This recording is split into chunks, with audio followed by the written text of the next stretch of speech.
എന്താണ് കേട്ടാ കുറെ നേരമല്ല കുരുക്ക് കഴിക്കാൻ ശ്രമിച്ചോണ്ടിരിക്കുന്നു.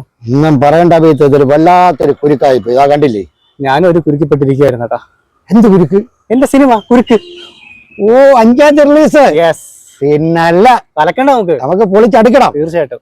ഇത് അഭിജിത്ത്, നവാഗത സംവിധായകനാണ്. അഭിജിത്തിന്റെ പുതിയ സിനിമ ഇതാ വരുന്ന ജൂലൈ 5-ന് റിലീസാണ്. അപ്പൊ അതിന്റെ വിശേഷങ്ങളുമായിട്ടാണ് വന്നത്. അതാണ് നമ്മൾ ചെറിയൊരു പ്ലേ വെച്ചത്, കുരുക്ക്. അപ്പൊ നിങ്ങളും കൂടെ ചേർന്നിട്ട് വേണം എന്റെ ഈ കുരുക്ക് അഴിച്ച് വിജയിപ്പിക്കാൻ. അതെ അതെ, തീർച്ചയായിട്ടും. അപ്പൊ എങ്ങനെയാണ് അഭിജിത്ത് ആ ഒരു എക്സ്പീരിയൻസ് എങ്ങനെയായിരുന്നു? അതായത് തുടക്കക്കാരനല്ലേ? അതെ. അപ്പൊ എങ്ങനെയായിരുന്നു ആ ഒരു എക്സ്പീരിയൻസ്? നമ്മുടെ ലൊക്കേഷനിലുള്ള ടെൻഷൻ ഉണ്ടായിരുന്നു? ഉറപ്പായിട്ടും ടെൻഷൻ ഇല്ലാതിരിക്കില്ലല്ലോ. നമ്മള് പുതിയൊരു പുതിയ ആർട്ടിസ്റ്റുകളായിരുന്നു കൂടുതലും ഉണ്ടായിരുന്നത്. അപ്പോ അവരെയൊക്കെ മാനേജ് ചെയ്ത് കൊണ്ടുപോകാന്ന് പറയുന്നത് എത്രത്തോളം പ്രയാസപ്പെട്ട കാര്യമെന്ന് സുല്ലേട്ടൻ അറിയാം. സുല്ലേട്ടൻ ഫീൽഡിൽ നിൽക്കുന്ന ആളാണ്. തീർച്ചയായിട്ടും. അപ്പൊ അതിന്റേതായിട്ടുള്ള ബുദ്ധിമുട്ടുകൾ ഉണ്ടായിരുന്നു. പക്ഷെ അതൊക്കെ നമ്മളൊരു ജോലി മുന്നിലെടുത്ത് ഒരു ആഘോഷമായിട്ട് കൊണ്ടുപോകുമായിരുന്നു. സെറ്റ് എന്ന് പറയുന്നത് ഫസ്റ്റ് ഷോട്ട് വെച്ചില്ലേ, ആ ഒരു എക്സ്പീരിയൻസ് എങ്ങനെയായിരുന്നു? ടെൻഷൻ, നല്ല ടെൻഷൻ ഉണ്ട്. സത്യം പറഞ്ഞു കഴിഞ്ഞാൽ ടെൻഷൻ ഉണ്ട്. പക്ഷെ ഓവറോൾ ടെൻഷന്റെ അകത്ത് ആ ഒരു ഷോട്ടിന്റെ ഓർമ്മകൾ എന്ന് പറഞ്ഞാൽ വളരെ ചുരുക്കമായിരിക്കും. എന്നാലും നമ്മൾ ആദ്യം ഡയറക്ട് ചെയ്യുന്ന ഒരു സിനിമ പൂജ കഴിയുന്നു, നമ്മൾ വളരെയധികം സന്തോഷത്തോടു കൂടി നമ്മൾ ഓൾറെഡി പ്ലാൻഡ് ആയിരിക്കുമല്ലോ ഫസ്റ്റ് ഷോട്ട് എന്ന് പറയുന്നത്. എപ്പോഴും നല്ല രീതിയിലൊരു ഷോട്ട് വെച്ച് ചെയ്യാന്നുള്ളതാണ്. അപ്പോൾ ആ ആക്ഷൻ പറയുന്ന സമയത്ത് ആ ക്രൗഡിൽ നിന്നുണ്ടായിരുന്ന ഒരു കയ്യടി എന്ന് പറയുന്നത് മറക്കാനാവാത്തൊരു കാര്യം. അതെ, അതായത് വലിയൊരു നമ്മളൊരു എന്താ പറയാ, അത്രയ്ക്ക് ആഗ്രഹിച്ചിരുന്നു ഒരു ആക്ഷൻ പറയുക ഒരു സംവിധായകന്റെ, അത് സാധിച്ചു. അപ്പോ നമ്മളെ എത്ര നാളായി എന്താ പറയാ ഒരു അസിസ്റ്റന്റ് ഡയറക്ടറായിട്ടും അങ്ങനെയൊക്കെ പോയിട്ടുണ്ടായിരുന്നോ? തീർച്ചയായിട്ടും. ഞാനൊരു 8 വർഷമായി സിനിമ എന്നുള്ള സ്വപ്നമായിട്ട് പല പല വാദങ്ങളിൽ കൊട്ടി നടക്കുമായിരുന്നു. അല്ല, അസിസ്റ്റന്റ് തീർച്ചയായിട്ടും. നമ്മുടെ മോഹൻ കുപ്പേരി സാറ്, സാറിന്റെ കൂടെ ആയിരുന്നു ഫസ്റ്റ് ടൈം ജോയിൻ ചെയ്തിട്ടുണ്ടായിരുന്നത്. ആത്മസഖി എന്ന് പറഞ്ഞ സീരിയൽ, റെയ്ജൻ നായകനായിട്ടുള്ള റെയ്ജൻ അവന്തിക അങ്ങനൊരു പഠിക്കാൻ പോയി. പുള്ളിയുടെ കൂടെ ഏകദേശം ഒരു 1 ഇയർ ഉണ്ടായിരുന്നു. അതിനുശേഷം അവിടെ നിന്ന് ഈസ്റ്റ് കോസ്റ്റ് വിജയൻ സാറിന്റെ കൂടെ അസോസിയേറ്റ് ഡയറക്ടറായിട്ട് ജോയിൻ ചെയ്തു. സാറിന്റെ കൂടെ ഏകദേശം ഒരു 4 വർഷത്തോളം സാറിന്റെ ആൽബംസിൽ അസിസ്റ്റ് ചെയ്ത് അസോസിയേറ്റ് ചെയ്ത് മുന്നോട്ട് പോയിക്കൊണ്ടിരുന്നു. അതിന്റെ ഇടയിൽ RS വിമൽ സാറിന്റെ ഒരു സിനിമ അസിസ്റ്റ് ചെയ്യാനായിട്ട് ഭാഗ്യം കിട്ടി. അപ്പൊ ഈ രീതിയിൽ പതുക്കെ പതുക്കെ 1 by 1 ആയിട്ട് നമ്മൾ സക്സസ്കരിച്ചു. അതിന്റെ കൂടെ തന്നെ നമ്മൾ സ്ക്രിപ്റ്റ് കൂടെ ചെയ്തു. തീർച്ചയായിട്ടും. 2020 നമ്മൾ എന്റെ ഈ ഇപ്പൊ ഞാൻ ചെയ്ത കുരുക്ക് എന്ന് പറഞ്ഞ സിനിമയുടെ സ്ക്രിപ്റ്റ് കംപ്ലീറ്റ് ചെയ്തു. അതുമായിട്ടും ഏകദേശം ഒരു 3 വർഷത്തോളം നടന്നു. പല ആൾക്കാരെ കണ്ട് സംസാരിച്ചു ആ ഒരു സ്വപ്നത്തിലേക്ക് എത്താനുള്ള ഓരോ ചവിട്ടുപടികൾ കയറി വന്നു. അവസാനം നമ്മളുടെ കാട്ടാക്കടയുള്ള ഷാജി പുനൽ, നമ്മുടെ പ്രൊഡ്യൂസറിനെ കണ്ടുമുട്ടുകയും അതിന് കാരണക്കാരായിട്ടുള്ളത് നമ്മുടെ പ്രദീപ് അഖിൽ എന്ന് പറഞ്ഞിട്ട് എന്റെ 2 ഫ്രണ്ട്സ് ആണ്. പ്രദീപ് നമ്മുടെ മുന്നേ എന്റെ കുറച്ച് ഷോർട്ട് ഫിലിംസ് ഒക്കെ ആക്ട് ചെയ്തിട്ടുണ്ട്. അപ്പൊ പുള്ളിയുടെ കെയർ ഓഫിൽ പുള്ളിയെ പരിചയപ്പെടാൻ പറ്റി. നമ്മള് കോമൺ ആയിട്ട് ഈ പറഞ്ഞ സ്ക്രിപ്റ്റ്. അതെ അതെ. അപ്പോ ഈ കുരുക്കില് ഇതിൽ അഭിനയിക്കാൻ വേണ്ടി പലയിടത്തും എന്താ പറയാ ആർട്ടിസ്റ്റുകളുടെ ഡേറ്റിന് വേണ്ടി പോയിരുന്നു. ഞാൻ ഈ സ്ക്രിപ്റ്റ് ഞാൻ പറഞ്ഞല്ലോ 2020 നമ്മൾ സ്ക്രിപ്റ്റ് കംപ്ലീറ്റ് ചെയ്യുന്നത്. അപ്പൊ ആ സമയം മുതൽ പ്രൊഡ്യൂസേഴ്സിനെ നമ്മൾ കണക്ട് ചെയ്യുന്ന സമയത്ത് പ്രൊഡ്യൂസേഴ്സ് ചോദിക്കുന്ന ആർട്ടിസ്റ്റുകൾ ഉണ്ടോന്നും, ആർട്ടിസ്റ്റുകളെ കണക്ട് ചെയ്യുന്നത് ആർട്ടിസ്റ്റിനെ സംസാരിക്കാൻ പോകുന്ന സമയത്ത് പ്രൊഡ്യൂസർ ഉണ്ടോന്നാണ് ചോദിക്കുന്നത്. അപ്പൊ ഞാൻ രണ്ടുമില്ല നമ്മൾ രണ്ടും മുന്നോട്ട് എത്തിച്ച് വരേണ്ട ഒരു കാര്യം ഉണ്ടായിരുന്നു. നമ്മളെ ലാഭപ്പാടുള്ളത് കഥ, തിരക്കഥ, സംഭാഷണം, കുറച്ച് എക്സ്പീരിയൻസ്.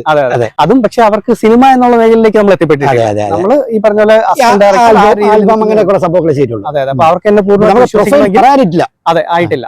ഇത്രയും വർക്ക് ചെയ്തു, ഇത്രയും വർഷമായി, എന്നാലും സിനിമയിലേക്ക് ചെയ്യണമെങ്കിൽ സിനിമ തന്നെ ചെയ്തിട്ടുണ്ടാവും.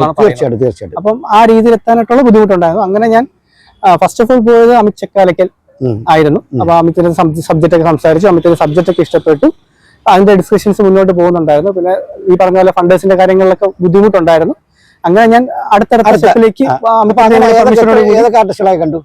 ഞാൻ ഏകദേശം ഒരു 10-നും 15-നും ഇടയ്ക്ക് ആർട്ടിസ്റ്റുകളെ കണ്ടു. അതിൽ മെയിൻ സ്ട്രീം ആർട്ടിസ്റ്റും ഉണ്ട്, നോർമൽ ആർട്ടിസ്റ്റുകളും ഉണ്ട്. ഏറ്റവും കൂടിയതല്ല എന്താ പറയാ അങ്ങനെയുള്ള ആർട്ടിസ്റ്റുകൾ. നമ്മുടെ ഡ്രീം എന്ന് പറഞ്ഞ ഒരു കാര്യം ഉണ്ടാവുമല്ലോ. അപ്പൊ നമ്മൾ ഏത് വാതിലും പോയി മുട്ടും. തീർച്ചയായിട്ടും. അപ്പോ എനിക്ക് ഏറ്റവും ടോപ്പായിട്ട് കാണാൻ പറ്റിയത് നമ്മുടെ മമ്മൂക്കയുടെ മാനേജറായിട്ടുള്ള മമ്മൂട്ടിയായിട്ട് സംസാരിക്കാനായിട്ട് ആഗ്രഹം ഉണ്ടായിരുന്നു. അവസരം കിട്ടി.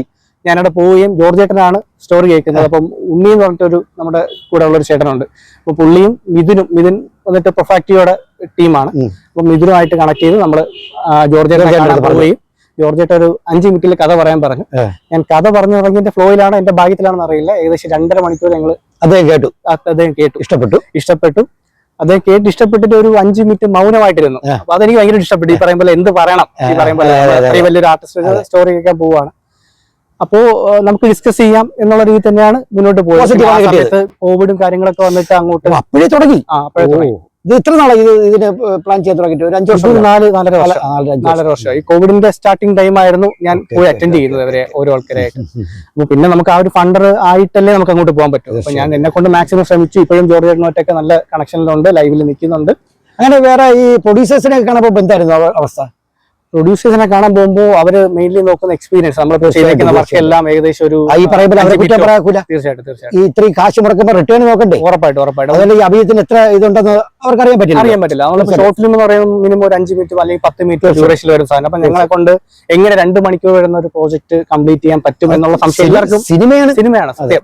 അപ്പൊ അതിന്റെ ഒരു ടെൻഷൻ ഉണ്ടാവും. അത് ഉറപ്പായിട്ട് അത് അങ്ങനെ തന്നെയാണ്. ഇപ്പൊ ഞാനാണ് ഒരു പ്രൊഡ്യൂസ് ചെയ്യുന്ന ഒരാളാണെങ്കിൽ ഒരാളെ വിശ്വസിച്ച് വരിക എന്നുള്ളത് ഭയങ്കര ഒരു പ്രയാസപ്പെട്ട കാര്യമാണ്.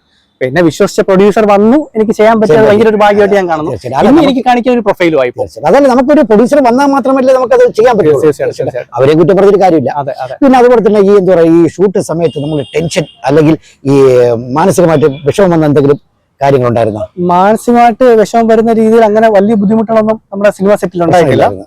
എന്നാലും നമ്മൾ ഈ ലൊക്കേഷൻസിന്റെ ചില അവൈലബിലിറ്റിയുടെ ഇഷ്യൂസ് ഉണ്ട്. അത് കാര്യം നമ്മൾ ഷൂട്ടിംഗ് തുടങ്ങുന്ന സമയം വരെ ഞാൻ ഏകദേശം തിരുവനന്തപുരത്ത് ഒരു 40ഓളം ഫ്ലാറ്റ് കാണുന്നുണ്ടായിരുന്നു. ലൊക്കേഷൻ എവിടെയായിരുന്നു? ലൊക്കേഷൻ ഒരു തിരുവനന്തപുരം തന്നെ മെയിൻ ലൊക്കേഷൻ. 30 ദിവസവും തിരുവനന്തപുരമായിരുന്നു. അപ്പം എന്റെ ലൊക്കേഷന്റെ അകത്തൊരു ഫ്ലാറ്റിന് ഒരു നിർണായക ഘട്ടമുണ്ട്. നിർണായകമായിട്ടുള്ള ഒരു ഫ്ലാറ്റ് നടക്കുന്ന ഒരു തീമിന്റെ ബേസ് ആണ് സാധനം പോകുന്നത്.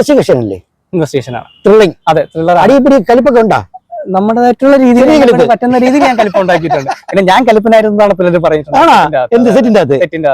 ദേഷ്യമൊക്കെ പെട്ടാ? ഇല്ല, ആവശ്യത്തിന് നമ്മള് പറയും പോലെ ഇറക്കി ഡോസ് കൊടുക്കും. നമ്മൾ സംവിധായകനായോടെ. അതെ, തീർച്ചയായിട്ടും. നമ്മൾ കാര്യം നമ്മളെ വിശ്വസിച്ച ഒരാൾ ഫണ്ട് മുടക്കും. തീർച്ചയായിട്ടും. അപ്പൊ അവിടെ ഒരു കളി തമാശ വന്നു കഴിഞ്ഞാൽ അത് ഭയങ്കരമായിട്ട് സെറ്റിനെ ബാധിക്കും. ആ രീതിയിൽ ഞാൻ ഈ പറഞ്ഞ ആ കാലയളവിനുള്ളിൽ നമ്മളത് തീർച്ചയായിട്ടും ദിവസം കൂടി പോയിട്ടില്ല. ബാലൻസ് ചെയ്ത് തന്നെ ചെയ്തു തീർത്തു. അതിന്റെ ഇടയിൽ നമ്മൾ സെറ്റിൽ കുറച്ച് പേർക്ക് പനിയും കാര്യങ്ങളും വന്നു.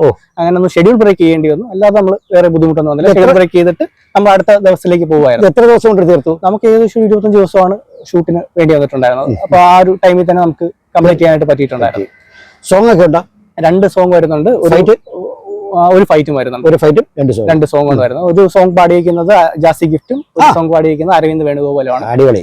അതുപോലെ നമ്മുടെ സിനിമയുടെ editor fight master Bruce Lee Rajesh.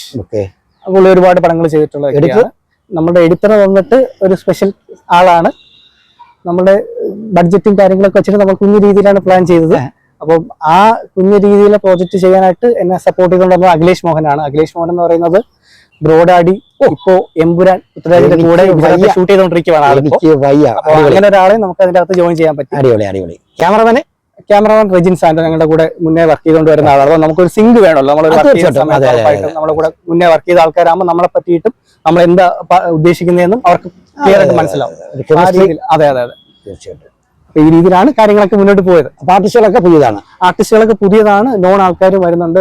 ഇപ്പം സീനിയേഴ്സ് ആയിട്ട് ബാലാജി ശർമ്മ, കൊല്ലം തുളസി, മഹേഷ് ഏട്ടൻ, അതുപോലെ ബിന്ദു ആന്റി, യമുന ശശി, അങ്ങനെ കുറച്ച് സീനിയേഴ്സ് ഉണ്ട്. പിന്നെ ഇൻസ്റ്റഗ്രാം ഇൻഫ്ലുവൻസേഴ്സ്, നമ്മുടെ ആടലോടകം ടീം അവരുണ്ടായിരുന്നു.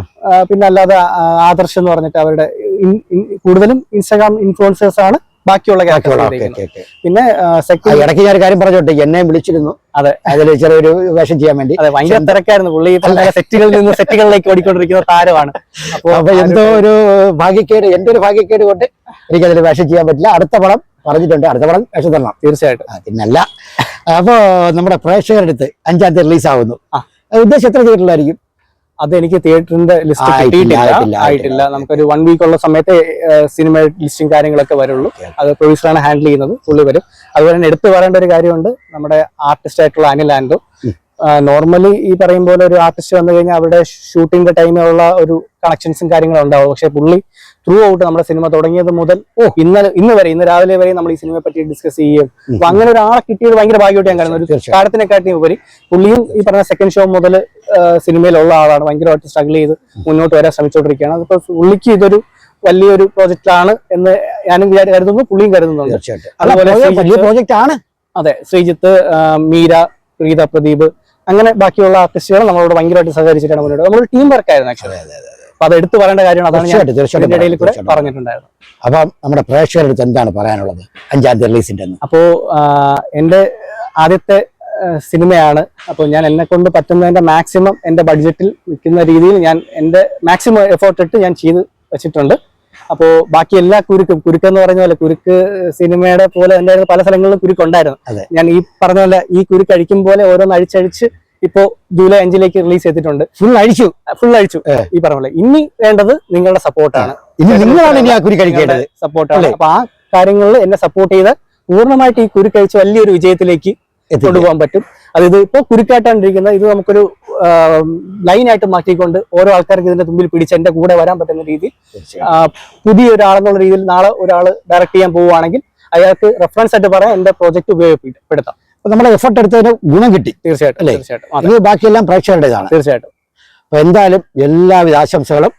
വൻ വിജയമാവട്ടെ. കുരുക്ക് പോലെ തന്നെ പോട്ടെ. അതെ, നമുക്ക് ഈ പവറാണ് വേണ്ടത്, പിന്നല്ല. അതെ. അപ്പൊ എല്ലാവരും അടിച്ചു പൊളിച്ച് തിയേറ്ററിൽ പോയി ഫാമിലി ആയിട്ട് പോയി, അതുപോലെ തന്നെ നിങ്ങളുടെ സുഹൃത്തുക്കളെ എല്ലാവരും വിളിച്ചോണ്ട് പോവുക. എന്താ പറയാൻ, ഇതുപോലുള്ള വരും തലമുറകൾ പുതിയ സംവിധായകരൊക്കെ നമ്മളുണ്ടെങ്കിൽ അവർക്ക് എന്തൊക്കെയൊക്കെ ഇതുപോലെ പടങ്ങൾ ചെയ്യാൻ പറ്റുള്ളൂ. തീർച്ചയായിട്ടും. അപ്പൊ നമ്മുടെ സപ്പോർട്ട്, പൂർണ്ണ സപ്പോർട്ട് അവർക്ക് ഉണ്ടാവുക. അപ്പൊ എല്ലാവിധ ആശംസകളും. Thank you. എല്ലാവിധ ആശംസകളും. Thank you.